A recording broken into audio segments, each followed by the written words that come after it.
AP 13 news కి స్వాగతం. వార్తల ముందుగా ముఖ్యాంశాలు. విజయవాడ సింగ్ నగర్ లోని వరద ప్రభావిత ప్రాంతాల్లో ముఖ్యమంత్రి గారి పర్యటన.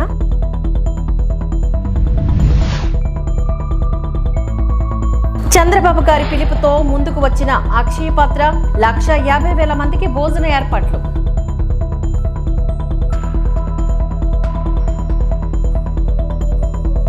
ప్రకాశం బ్యారేజీ మొదటి 3 గేట్లు భారీగా ధ్వంసం.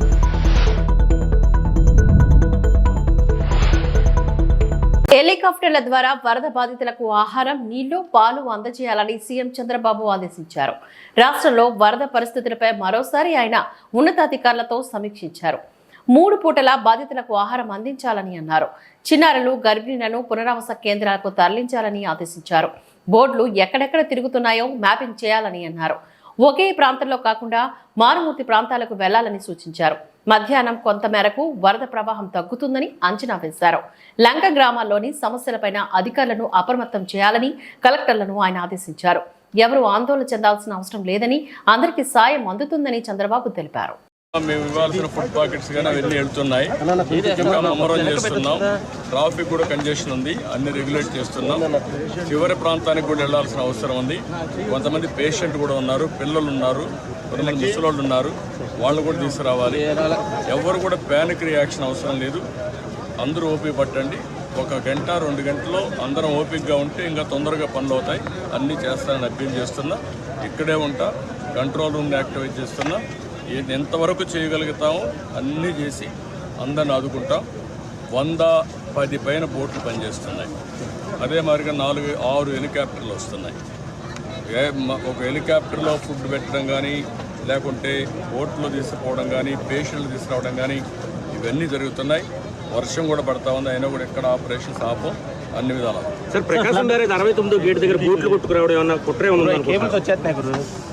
ఇవన్నీ ఇప్పుడు నేను అవన్నీ మాట్లాడను. ప్రతి ఒక్కదానికి మనం అవన్నీ మాట్లాడడం కరెక్ట్ కాదు. ప్రస్తుతం నా డ్యూటీ ఎట్టి పరిస్థితుల్లో కష్టాల్లో ఉండే ప్రజలను ఆదుకోవడం, వాళ్ళ ప్రాణాలు కాపాడుకోవడం, తక్షణ వాళ్ళకి కొంత సహాయం చేయడం అవసరం. అదే చేస్తాం. ఇంకా కూడా మనకు ఓవరాల్గా అక్కడే ఉంది. 11,40,000 ఆఫ్ వాటర్ వస్తుంది. అది ఎప్పుడు రానంత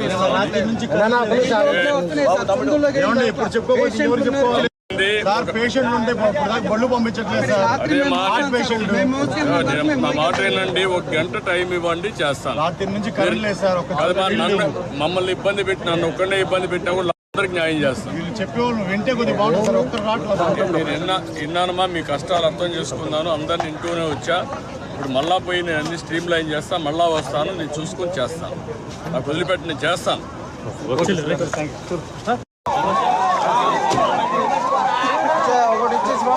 చంద్రబాబు గారి పిలుపుతో ముందుకు వచ్చిన అక్షయ పాత్ర మంగళగిరి అక్షయ పాత్ర క్యాంటీన్లోని 1,50,000 మందికి భోజన ఏర్పాట్లు పూర్తి చేశారు.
This is sambar loading.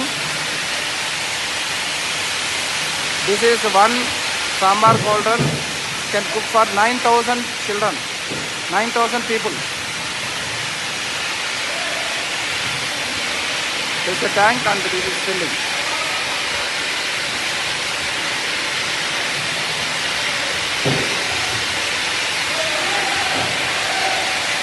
This we are cooking for feeding these flood relief people.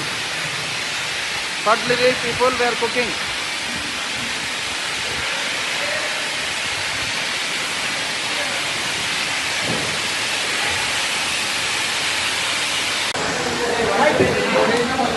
All are packing here.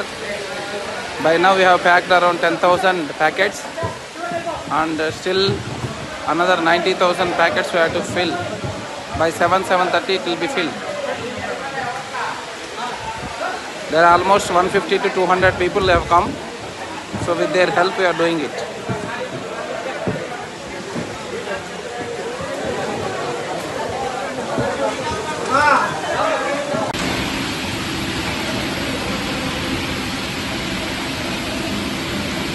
భారీ వర్షాలతోని విజయవాడలోని అల్లకల్లోలమవుతుంది. కృష్ణమ్మ పైనుంచి భారీగా వరద వస్తూ ఉండటంతో ప్రకాశం బ్యారేజ్ వద్ద నీటి ఉధృతి ఎక్కువగా ఉంది.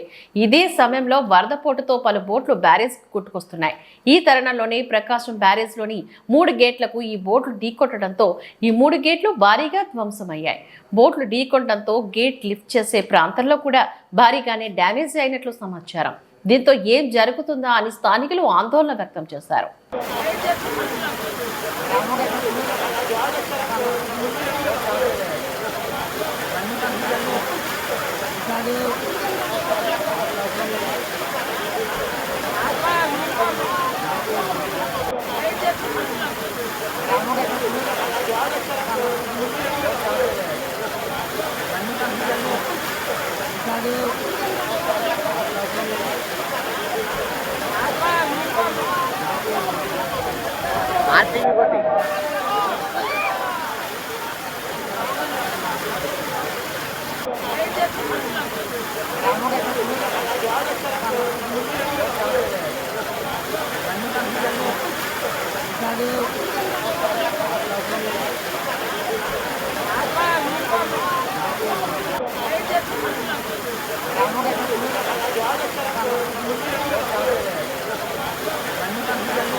రాష్ట్రంలో కురుస్తున్న భారీ వర్షాలు ఇప్పటివరకు జరిగిన నష్టంపైన సీఎం రేవంత్ రెడ్డి సమీక్షించారు. సహాయక చర్యలపైన ఆరా తీసిన సీఎం సమీక్షలో పాల్గొన్న మంత్రులు కోమటిరెడ్డి వెంకటరెడ్డి, శ్రీధర్ బాబు, సీఎం సలహాదారు వేం నరేంద్ర రెడ్డి, ప్రభుత్వ ప్రధాన కార్యదర్శి శాంతి కుమారి, డీజీపీ జితేందర్, వివిధ శాఖల ఉన్నత అధికారులు తదితరులు.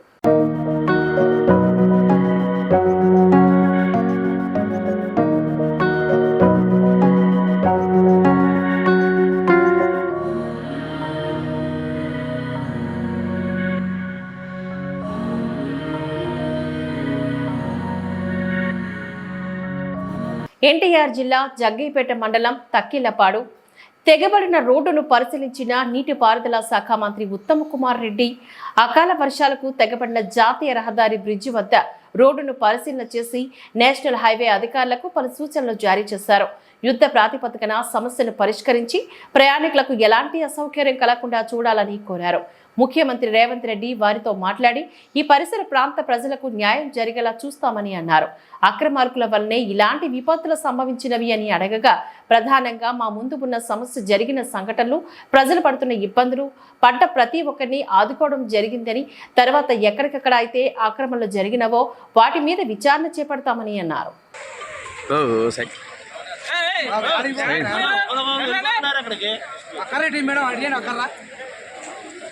మీరు ఎవరు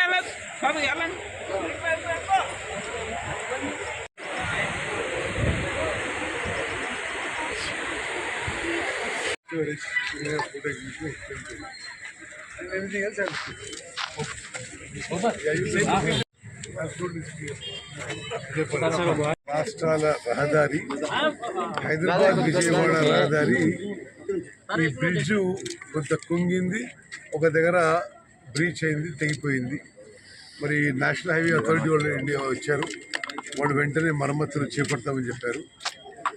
ఇప్పటికైతే హైదరాబాద్ విజయవాడ పోవడానికి అధికారులు సూచించే సూచన ఏంటంటే అందరు ప్రయాణికులు వయా నల్గొండ ప్రయాణం చేస్తే బెటర్ అని. ఈ హైదరాబాద్ విజయవాడ హైవే టెంపరీగా క్లోజ్ అయింది, ఇంకా ఎగ్జామిన్ చేయడం జరుగుతుంది. ఆ బ్రిడ్జ్ అది ఆంధ్ర సైడ్ ఉంది, ఈ బ్రిడ్జ్ కొలాప్స్ అయింది ఆంధ్ర సైడ్లో. అయినా సరే మొత్తం రెండు రాష్ట్రాలకి రాకపోకలు ఇప్పుడు ఆగిపోయినాయి. వయా నల్గొండ, మిర్యాలగూడ, పిడుగురాళ్ళ ఆ రూట్లో పోమని చెప్పడం జరుగుతుంది. అర్థం చేసుకోండి, హైదరాబాద్, సూర్యాపేట్, కోదాడ్, విజయవాడ రూటు తాత్కాలికంగా క్లోజ్ చేసి హైదరాబాద్, నల్గొండ, మిర్యాలగూడ, పిడుగురాళ్ళ ఆ రూట్లో పోమని చెప్పి ప్రయాణికులకి సలహా ఇస్తున్నాం. దీని మరమ్మతులు కూడా వెంటనే చేపడతాం. సరే కూడా ఆక్రమణ కారణంగానే వరదలు వచ్చాయనేది బాగా స్థానికులు అంటున్నారు. దాని మీద మీరు ఎలాంటి యాక్షన్ తీసుకోవాలి? తప్పనిసరిగా ఒకటి అర్బన్ బాడీస్లో, టౌన్స్లో, మున్సిపాలిటీస్లో చాలా స్పష్టంగా నిరూపించబడ్డది ఏంటంటే ఈ చెరువుల ఆక్రమణ, ఈ కాలువల ఆక్రమణ, ఈ కుంటల ఆక్రమణ మనము దానికి చాలా పెద్ద మూల్యం చెల్లిస్తున్నాం. ఇక దాన్ని ఈ వరదలు అయిపోయినాక మళ్ళీ మాట్లాడతాం. ఈ ఆక్రమణల వల్ల జరిగిందని చెప్పి నాకు కూడా రిపోర్ట్ ఉంది. ఈ వరదలు ఇమీడియట్ క్రైసిస్ సాల్వ్ అయినాక వేరే దానికి ఎట్లా పరిష్కారం చేయాలనేది ఆలోచన చేస్తాం. ఇళ్లలోకి నీళ్ళు వచ్చిన వాళ్ళకి కానీ, పొలాలు మునిగిపోయిన వాళ్ళకి కానీ, రైతులకి తప్పనిసరిగా ప్రభుత్వం తగిన విధంగా సాయం అందిస్తుందని చెప్పి హామీ ఇస్తాం. కుటుంబాలకు ఏమైనా సహాయం తప్పనిసరిగా చనిపోయిన కుటుంబాలకు కూడా సాయం చేస్తాం. అది నేను సాయంత్రం ప్రకటిస్తాను. అకాల వర్షం కారణంగా హైడ్రా అనేది తెర మీదకి వచ్చింది. దాని మీద రాష్ట్ర వ్యాప్తంగా ఏమన్నా చట్టం చేయబోతున్నారు? సరే, ఆల్రెడీ చట్టం ఉంది. చెరువులు, కుంటలు, కాలువలు ఆక్రమించుకొని చట్టాలు ఉండనే ఉన్నాయి, ఇప్పుడు ఉల్లంఘించబడ్డాయి. ఇప్పుడు అది మంచిది కాదని తేలిపోయింది.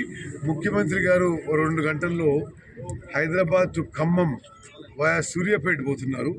సూర్యాపేటలో వారిని నేను కలిసి సూర్యాపేట జిల్లా విషయం, ఇది ఈ వరదల విషయంలో మాట్లాడబోతున్నాను.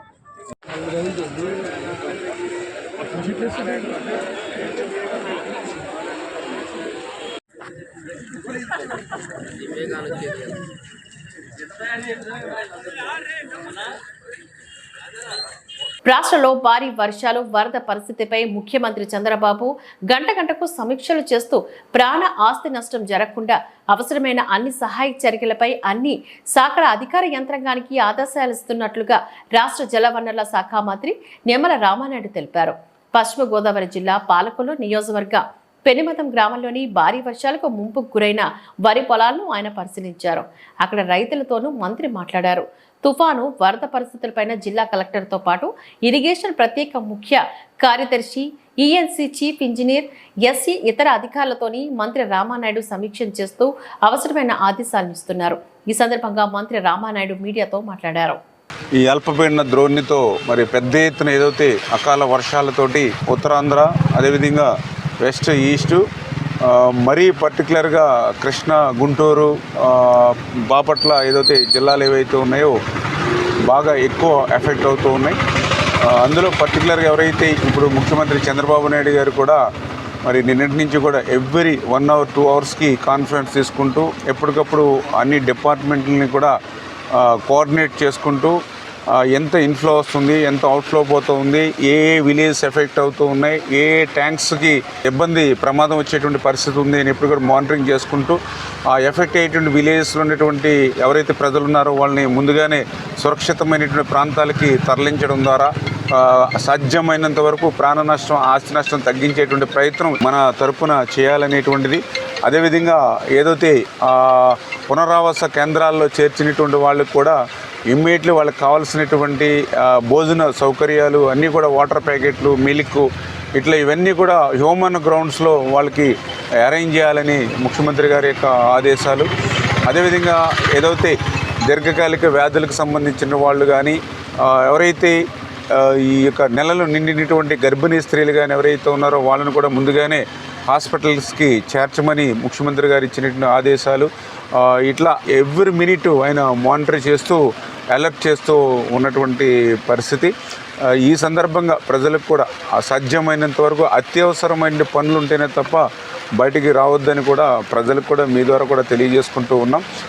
అదేవిధంగా ఏదైతే ఈ డిపార్ట్మెంట్స్ కూడా పంచాయతీరాజ్ కానీ, హెల్త్ కానీ, రెవెన్యూ, ఇరిగేషన్, మున్సిపల్ ఇవన్నీ కూడా కంబైన్డ్గా వర్క్ చేస్తూ ఏదైతే ఎక్కడైతే బ్రీచెస్ పడ్డాయో వాటిని కూడా యుద్ధ ప్రాతిపదికన వాటిని మళ్ళీ ఆ బ్యాగ్స్, ఆ సరువు బాధలు ఇవన్నీ కూడా పూర్తి చేసి సాధ్యమైనంత వరకు వెంటనే సహాయ చర్యల్లో అధికారులు అందరూ కూడా నిమగ్నం కావాలని, ఈ సహాయక చర్యల్లో అధికారులతో పాటుగా మన తెలుగుదేశం, జనసేన, బీజేపీకి సంబంధించినటువంటి నాయకులు, కార్యకర్తలు కూడా ఆ సహాయ కార్యక్రమాల్లోనూ పాల్గొవాలని చెప్పేసి కూడా మీ ద్వారా కూడా అందరికీ కూడా తెలియజేసుకుంటూ ఉన్నాం. కృష్ణానది వరద ప్రవాహాన్ని పరిశీలించిన జగన్, ఏపీ మాజీ సీఎం జగన్ కడప పర్యటన ముగించుకొని తాడేపల్లికి చేరుకున్నారు.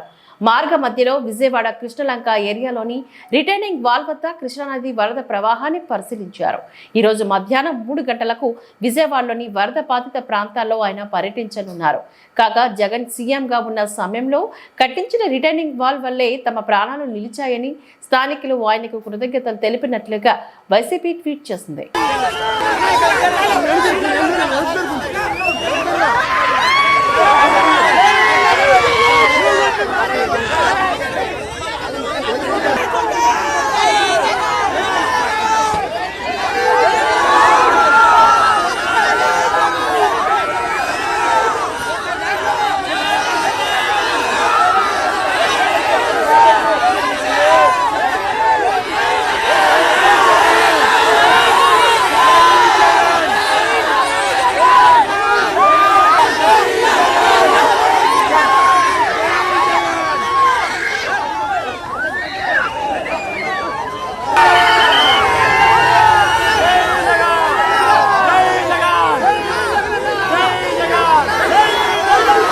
ఫలించిన ముఖ్యమంత్రి చంద్రబాబు ప్రయత్నాలు.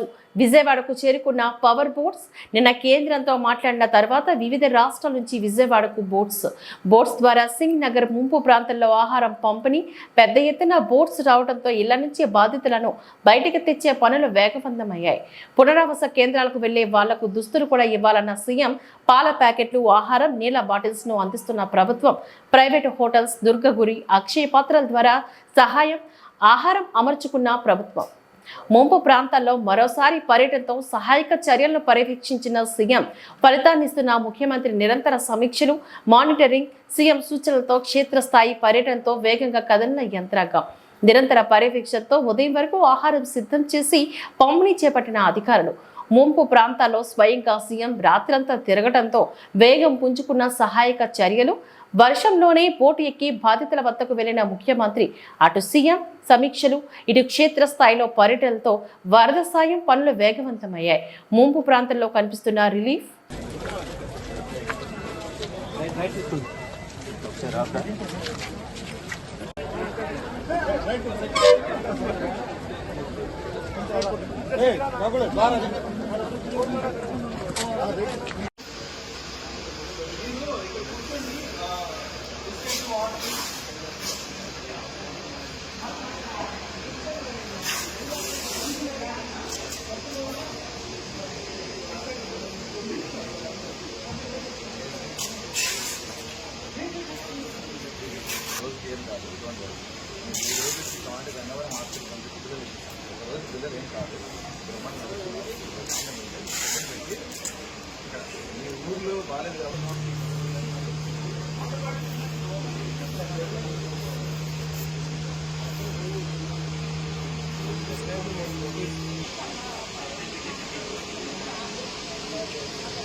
అల్లూరు సీతారామరాజు జిల్లాలోని గంజాయి సాగు రవాణా నిర్మూలనకు 100 రోజుల వ్యవధిలో అమలు చేయబడిన కార్యాచరణ ప్రణాళికలపై ఎస్పీ అమిత్ బర్గర్ మీడియా సమావేశంలో వివరాలు వెల్లడించారు.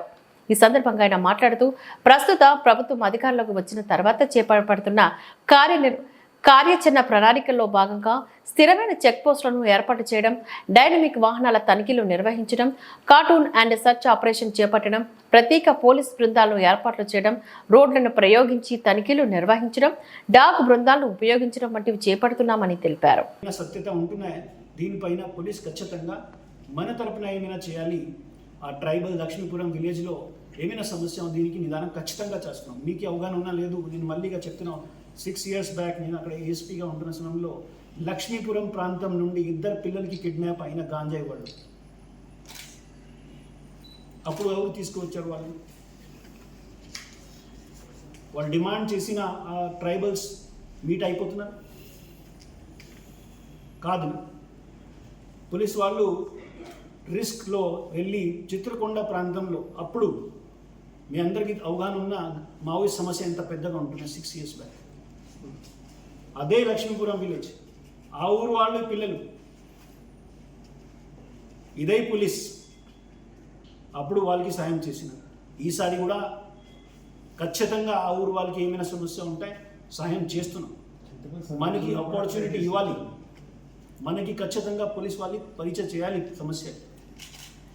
అండ్ పోలీస్కి సాయం చేస్తే అప్పుడు మాత్రమే ఈ ప్రాంతం వాళ్ళకి అభివృద్ధి వస్తున్నాయి. మీ అందరికీ అవగాహన ఉన్న నిన్న ఒక పెద్ద న్యూస్ కూడా జరిగినాయి.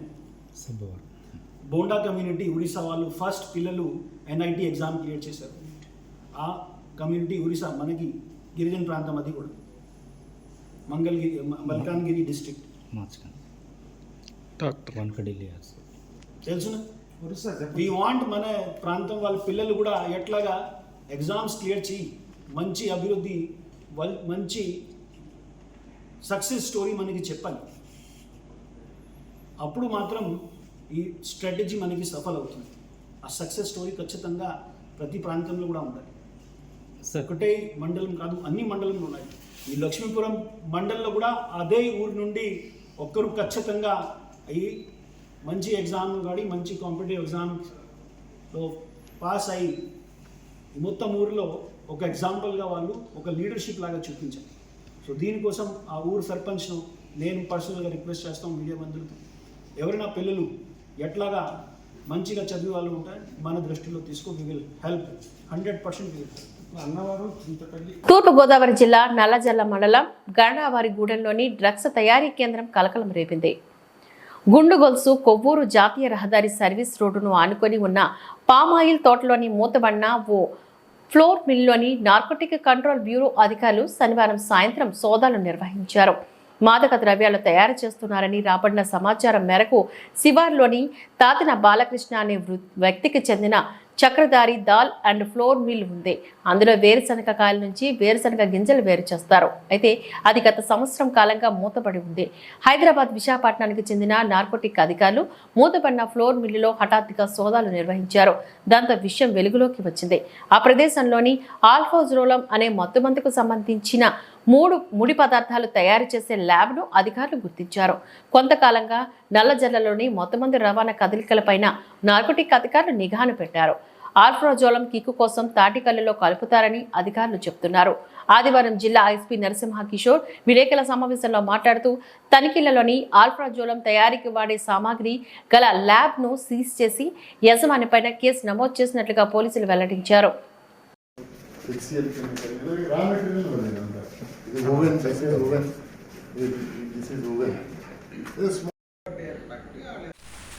సో ఈరోజు నల్లజర్లలో ఈ గంటావారిగూడెంలో నిన్న రాత్రి నుంచి ఈరోజు ఎర్లీ అవర్స్ వరకు narcotic control bureau and district police, local police కలిసి మనము ఇక్కడ ఒక పర్టికులర్ ఇన్ఫర్మేషన్తో ఇక్కడ రైడ్ చేయడం జరిగింది. ఈ రైడ్ చేసిన తాలూకా land owner is Tatineni Balu. Raid చేసిన తర్వాత మనకి ఈ NDPS సబ్స్టెన్స్ ఆల్ఫ్రాజోలం అనేటటువంటి ఒక డ్రగ్, అంటే ఇది మత్తు కోసం వాడేది, బాడీలో కలుపుతారు మరింత మోర్ హాలుసినేటెడ్ ఫీలింగ్ రావడానికి. సో దానికి సంబంధించిన తయారు చేసేటటువంటి యూనిట్ ఒకటి ఇక్కడ ఎస్టాబ్లిష్ చేసి ఉన్నది. సో దీన్ని అందరూ కలిపి మనము సీజ్ చేసాము. దీంతోపాటు మరో 3 ఎవరైతే ఇక్కడ ఆపరేట్ చేస్తారో దీన్ని, ఆ 3ని కూడా మనము పట్టుకోవడం జరిగింది. ఈ తాతినేని బాలు అనే వ్యక్తి ల్యాండ్ ఇచ్చాడు ఇక్కడ. ఇది పాత వేరుశనగ పలుకులు మిల్ ఇది. సో దాని బ్యాక్ సైడ్ ఒక సీక్రెట్ ఛాంబర్ లాగా పెట్టి దీంట్లో ఆల్ఫ్రాజోలం తయారు చేయడానికి కావాల్సినటువంటి ఎక్విప్మెంట్ అంతా పెట్టుకున్నారు. అలాగే రా మెటీరియల్ కూడా పెట్టుకున్నారు. సో ఇమీడియట్గా విత్ ఇన్ నో టైం ఈ ఇన్ఫర్మేషన్ సమ్హౌ స్ప్రెడ్ అండ్ మేమంతా కూడా వచ్చి రైడ్ చేసాము. ఆ 4 కూడా పట్టుకున్నాం. సో ఇది చాలా కొత్త ఫినామినా ఈ ప్రాంతంకి. కాబట్టి ఇది ఎక్కడి వరకు ఉంది, they will be very tough. బేసిక్గా ఇలాంటి కేంద్రాలు ఎక్కడెక్కడ రన్ చేసినా సరే లీగల్గా కూడా చాలా గట్టి చట్టాలు చేయబడ్డాయి. కాబట్టి వీళ్ళందరి మీద అరెస్ట్ చేసి ఆ చట్టాలన్నీ ఫిక్స్ చేస్తాము. ఫర్దర్గా రానున్న రోజుల్లో కూడా ఎన్సీబీ తోటి కలిసి జాయింట్ ఆపరేషన్స్ ఈ ఏరియాలో ఇలాంటి పామ్ ఆయిల్ ఫామ్ హౌస్లు కానీ వీటిలో ఉండే అవకాశం ఉంటుంది ఏమో అని చెప్పి we will drive. Area domination పార్టీలు పెడతాము. పెట్టి ఎవరెవరైతే ఇలాంటి అసాంఘిక కార్యక్రమాలు చేపడుతున్నారో వాళ్ళ మీద సీరియస్ యాక్షన్ తీసుకుంటాం. సో ఇది మొట్టమొదటిసారి నల్లజర్లలో, ఇది ఈ బార్డర్ ఏరియాలో టాడీ అంతా కూడా మనకి తెలంగాణ ప్రాంతంలో ఉంటుంది.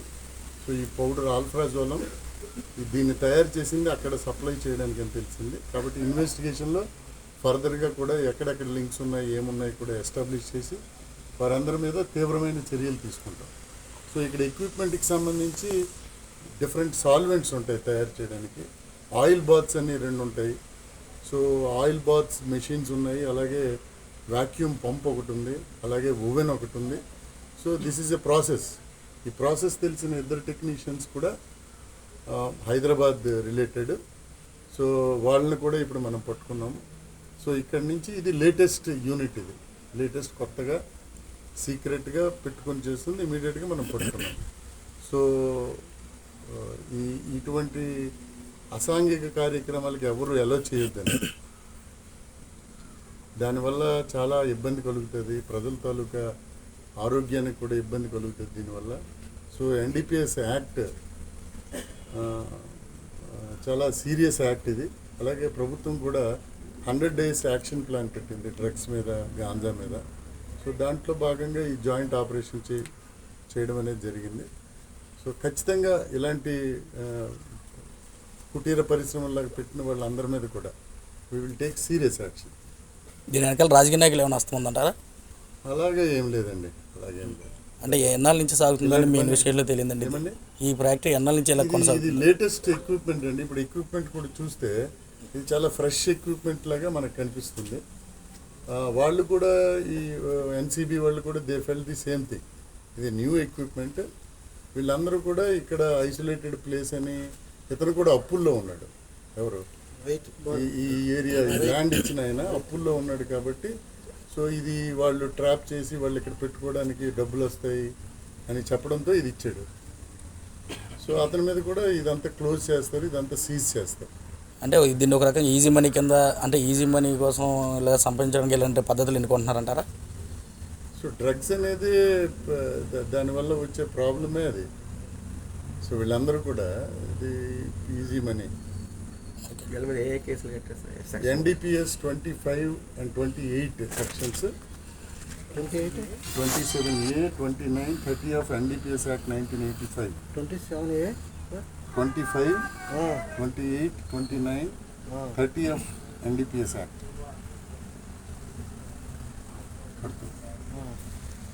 దేవరాపల్లి బాలాపు పంచాయతీ చివారు రామన్నపాలెం చెందిన తామర్ల లక్ష్మిని 2 కిలోమీటర్ల దూరం గిరిజనులు డోలీ కట్టి తల్లి బిడ్డలను మోసుకు వెళ్లారు. వివరాల్లోకి వెళ్తే గత 5 రోజుల క్రితం గర్భవతి గిరిజన మహిళలను పురిటొప్పిలు రావడంతో విశాఖకు కేజీహెచ్కు తీసుకువెళ్లారు. అక్కడ పెద్ద ఆపరేషన్ చేసి డాక్టర్లు బిడ్డను బయటకు తీశారు. వారం రోజులు హాస్పిటల్ తల్లి బిడ్డను పర్యవేక్షణలో ఉంచి శనివారం డిశ్చార్జ్ చేశారు. దీంతో విశాఖపట్నం కేజీహెచ్ నుంచి తల్లి బిడ్డ అంబులెన్స్ లో వాలాబ్ మెయిన్ రోడ్డు వరకు తీసుకువచ్చి గ్రామానికి రోడ్డు సౌకర్యం లేకపోవడంతో అంబులెన్స్ రోడ్డుపై వదిలిపోయింది. దీంతో గిరిజనులు తల్లి బిడ్డను డోలీ కట్టి 2 కిలోమీటర్ల దూరం డోలీ కట్టి గ్రామానికి మూసుకు వెళ్లారు. బోరున వర్షంలో బాలింతను డోలీ కట్టి మూసుకు వెళ్లిన ఘటన కలిచివేసింది. దేవరాపల్లి మండలంలోని వాలా పంచాయతీలోని గిరిజన గ్రామాలకు లింక్ రోడ్లు వేయాలని చెప్పేసి గత అనేక సంవత్సరాల నుండి గిరిజనులు మొరపెట్టుకుంటూ ఉన్నారు. 78 ఏళ్ళు అయింది స్వతంత్రం వచ్చి, కనీసం మాకు దారి లేదు, నడ్డానికి కూడా ఇబ్బంది వస్తుందని చెప్పేసి ఎంతమంది పాలకులు వచ్చినా ఎంతమంది అధికారులు మొరపెట్టుకున్నా ఈరోజు పట్టించుకునే పరిస్థితి లేదు. జిల్లా కలెక్టర్ గారికి, ఇక్కడ ఉన్న ఎంపీడీఓలకి, ఎంఆర్ఓలకి అయితే లెక్కలైనంత సార్లు ఇక్కడ ఫిర్యాదులు చేశారు. అయినా కానీ వాళ్ళు వచ్చి ఎస్టిమేట్లు వేసి ఇంజనీరింగ్ అధికారులు మీకు రోడ్డు వేస్తాం ఇంత డబ్బులతో పర్వాలేదని చెప్పేసి వెళ్ళిపోతుంటారు తప్ప ఈ రోజు వరకు ఆ గ్రామాలకు రోడ్లు అనేటువంటివి లేవు. దేవరాపల్లి మండల కేంద్రానికి 7 కిలోమీటర్ల దూరంలో ఉన్నటువంటి గ్రామాలు ఇవి. అంటే మండల కేంద్రానికి 7 కిలోమీటర్లు ఉన్నటువంటి గ్రామాల్లో ఉన్నటువంటి గిరిజన గ్రామాలకి రోడ్లు లేనటువంటి పరిస్థితుల్లోనే ఈ పాలకులు ఉన్నారనేటువంటి మనకు అర్థమవుతూ ఉంది. ఈరోజు తామర్ల చిన్నాలమ్మ అనేటువంటి ఒక అమ్మాయి కేజీహెచ్కి, తామర్ల లక్ష్మి అనేటువంటి అమ్మాయి కేజీహెచ్కి వెళ్ళి అక్కడ డెలివరీ అయింది. అక్కడ పెద్ద ఆపరేషన్ చేసి అక్కడ డెలివరీలో పాపను బయటికి తీయడం జరిగింది. ఆ అమ్మాయిని హాస్పిటల్ నుంచి డిశ్చార్జ్ చేశారు. ఈరోజు అక్కడ వాలాపు తారు రోడ్డు మీద తల్లి పిల్ల హాస్పిటల్ అనేటువంటి దింపేసి అంబులెన్స్ అనేటువంటి దింపేసి వెళ్ళిపోయింది. అక్కడి నుంచి దాదాపు 2 కిలోమీటర్లు వాళ్ళు డోలు మూత మోసుకొని వాళ్ళ ఇంటికి వెళ్ళడం అటువంటి జరుగుతూ ఉంది. అంటే గిరిజనులు ఈ రోజుకి డోలు మూతలు అటువంటి తప్పట్లేదు, వాళ్ళ మనుషులు కాదా అని చెప్పేసి మేము ఈ ప్రభుత్వాన్ని ప్రశ్నిస్తూ ఉన్నాం. అందుకని ఇటువంటి దుర్మార్గమైనటువంటి పరిస్థితుల నుంచి గిరిజనులకి మేలు చేయాలి. ఇన్నేళ్ళైనా స్వతంత్రం వచ్చి వాళ్ళు గిరిజనులు ఆదుకునేటువంటి పరిస్థితి లేదు, వాళ్ళు ఆదుకునేటువంటి స్థితి అనేటువంటిది లేదు. అందుకని గిరిజనులు తీవ్రమైనటువంటి నష్టం ఈరోజు జరుగుతూ ఉంది. వాళ్ళ అభివృద్ధి అనేటువంటిది ఈరోజు లేదు. అందుకని గిరిజనులకి ఈ డోలు మూతలు తప్పించాలని చెప్పేసి కోడాపల్లి, రామన్నపాలెం, పోలగరువు, బుచ్చంపాలెం, బొర్రసింత, నగరంపాలెం, కేటీపాలెం గ్రామాలన్నింటిలో కూడా లింక్ రోడ్లు వేయాలని, ప్రధానంగా ఈరోజు రామన్నపాలెంలో ఇది మనం కళ్ళతో చూస్తే చాలా కన్నీళ్లు పెట్టుకునేటువంటి పరిస్థితి రోజు కనబడుతుంది. తల్లిని పిల్లని ఇద్దరిని డోలేసి మోసుకొని వెళ్ళేటువంటి దుస్థితి పరిస్థితి అటువంటిది ఈ ప్రభుత్వం తీసుకొచ్చింది. కాబట్టి ఇటువంటి ప్రభుత్వానికి ప్రజలు గుణపాఠాలు చెప్తున్నా కానీ ప్రభుత్వాలు పట్టించుకోవట్లేదు. వెంటనే రోడ్లు నిర్మించకపోతే గిరిజనులకి తీవ్ర నష్టం జరుగుతుంది, మేము పెద్ద ఎత్తున ఆందోళన చేస్తామని చెప్పేసి ఈ సందర్భంగా తెలియజేస్తా ఉన్నాం. ఈ వార్తలు ఇంతటితో సమాప్తం. నమస్కారం.